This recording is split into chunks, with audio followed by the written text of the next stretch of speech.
folks, day 2 of the Sean Diddy Combs trial, and it was a blockbuster. Cassie Ventura, who was the star witness for the prosecution, she detailed vicious abuse and sometimes up to 4-day freakoffs. Homes. The defense made sure that she was seated before before the jury came in. So therefore, a pregnant Cassie could not garner sympathy from the jury. But listening to her testimony, that likely happened. Legal analyst Candace Kelley joins us right now. Was in the courtroom, and Candace, I tell you, I read some of the accounts and just brutal testimony about abuse, domination, and all sorts of vile, disgusting things that Cassie to her. Yeah, you're going in and out a little bit, but yes, Roland, this was something that she described as what would be a drug-fueled marathon. Just as you said, up to several days of taking cocaine or Molly or marijuana, ecstasy, and being directed by Sean Combs specifically to do exactly what he wanted to do in these videos. She described even sometimes that he would be on FaceTime looking at the videos, video and doing things that he requested. So this was something that was very, very detailed after the prosecution laid down the foundation as to how they met when she was 19 years old and signed a 10-record deal, of which only one of those records actually came out. And she also said she had hundreds of songs, but nothing became of it. But they met at 19. And when she was 22, Roland, that is when she was first asked by Sean Combs to have what we all know now as a freak-off.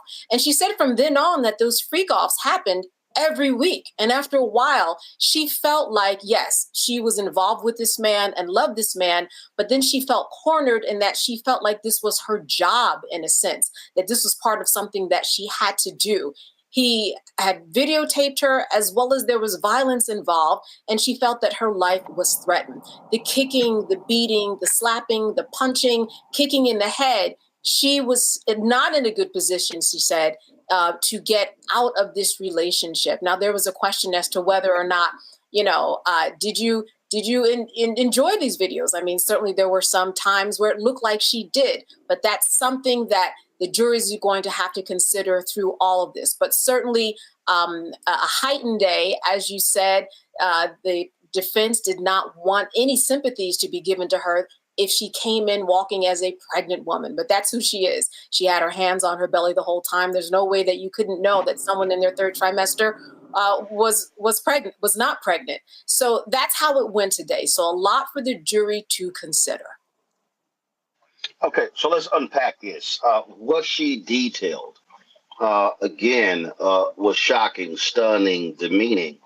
But how does what she detailed fall in line with sex trafficking?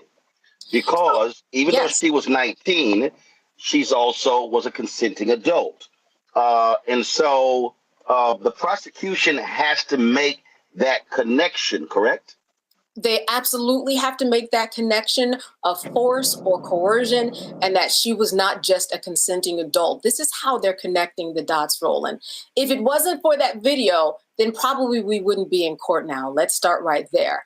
In this video, so far we have heard from the security guard that night from the hotel, heard from him yesterday.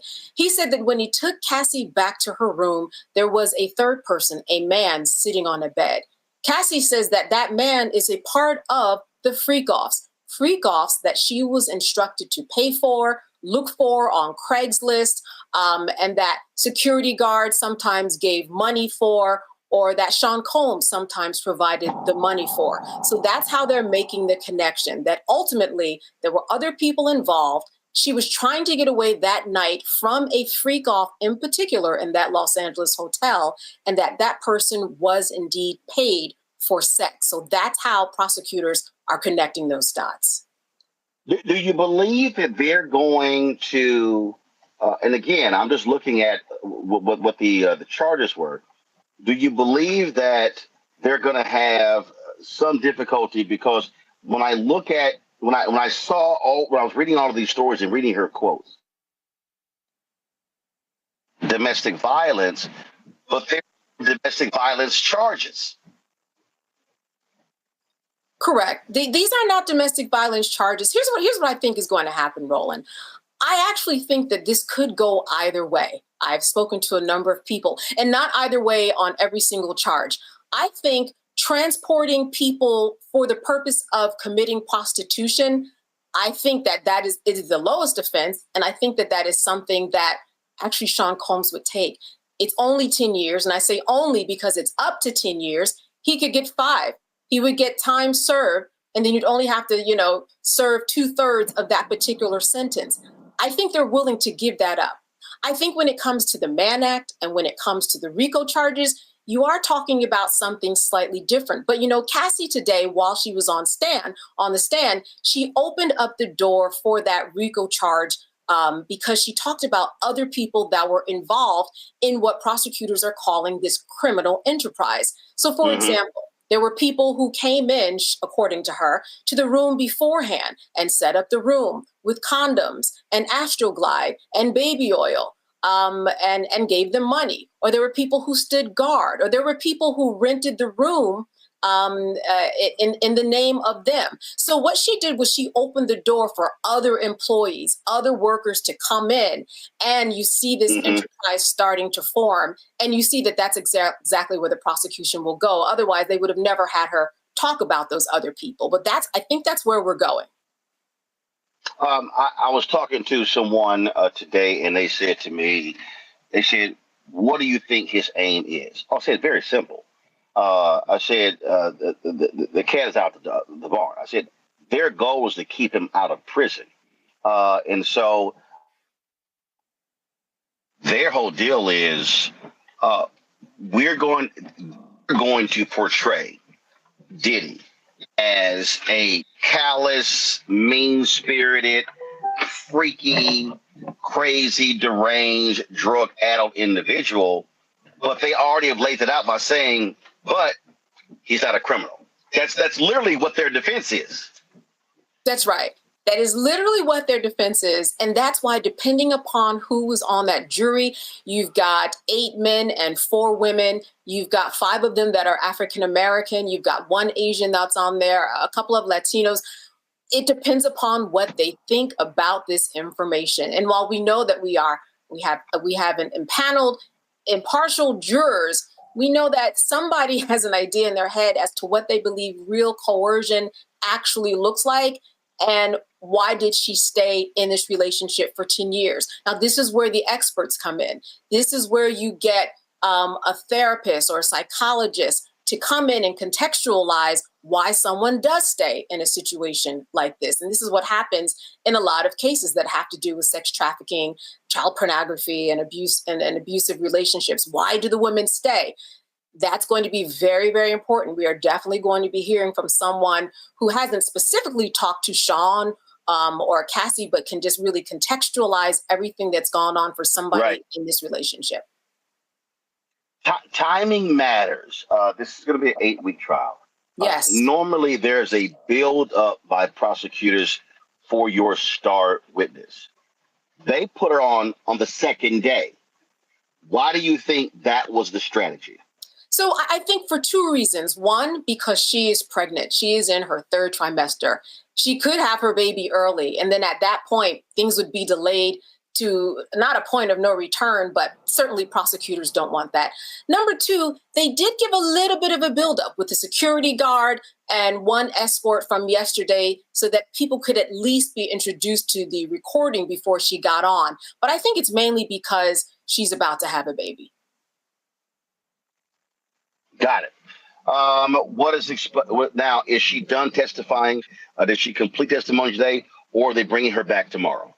So they'll probably bring her back tomorrow. They will probably bring her back Thursday and possibly even Friday. So we're not even done with the direct.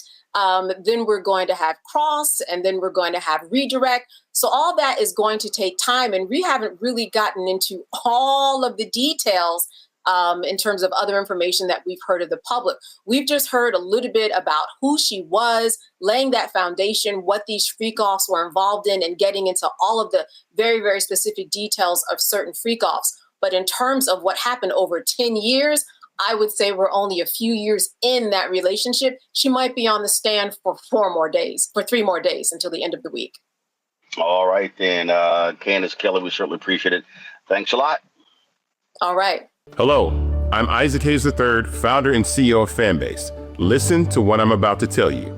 The window to invest in Fanbase is closing. We've raised over $10.6 million of our $17 million goal.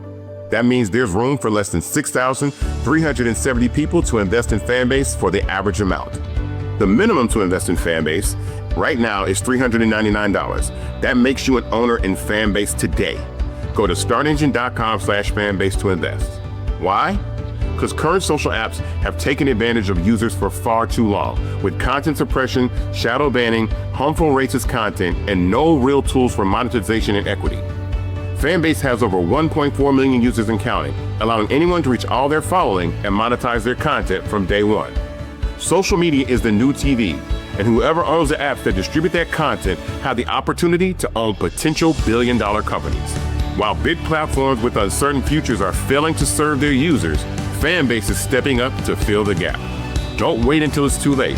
Invest now, invest for yourself and your future. Go to startengine.com/fanbase and own the next generation of social media.